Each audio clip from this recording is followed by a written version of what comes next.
महाराष्ट्र राज्याचे कामगार मंत्री म्हणून बुलढाणा जिल्ह्याचे आमदार आकाश फुंडकर यांचे जिल्ह्यामध्ये आगमन होणार आहे। जिल्ह्यात आल्यानंतर श्री संत गजानन महाराजांचे दर्शन घेतल्यानंतर ते भाऊसाहेब फुंडकर यांच्या समाधीस्थळी जाऊन दर्शन घेणार आहेत। तर समाधी स्थळाचा आढावा विदर्भ न्यूजच्या प्रतिनिधीने घेतला आहे। पाहूया हा विशेष रिपोर्ट। आज खामगाव वासी आणि बुलढाणा जिल्ह्याकरता सोन्याचा दिवस आहे।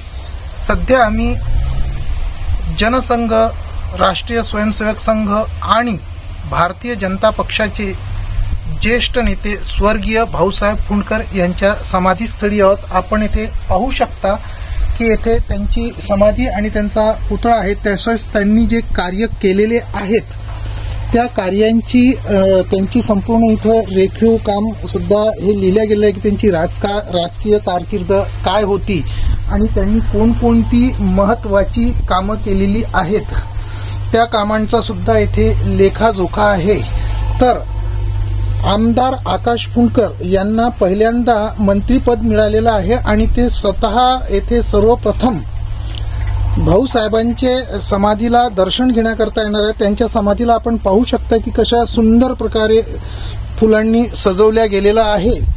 अनेक जे लोकनेते आहेत आणि खूप जुने जे पुढारी आहेत ते असं नेहमी म्हणतात की भाऊसाहेबांचं जे कार्य आहे या कार्याला कुठेही कोणीही गणू शकत नाही आणि त्यामुळेच अनेक जे नेते आहेत आणि जे जनसंघाचे वरिष्ठ गण आहेत, जे नेते आहेत, पुढारी आहेत, ते असं म्हणतात की भाऊसाहेब फुंडकर म्हटलं म्हणजे भारतीय जनता पक्ष, राष्ट्रीय स्वयंसेवक संघ आणि जनसंघ यातील राजकारणाचे ध्रुव तारा म्हणून त्यांची ओळख निर्माण झालेली आहे।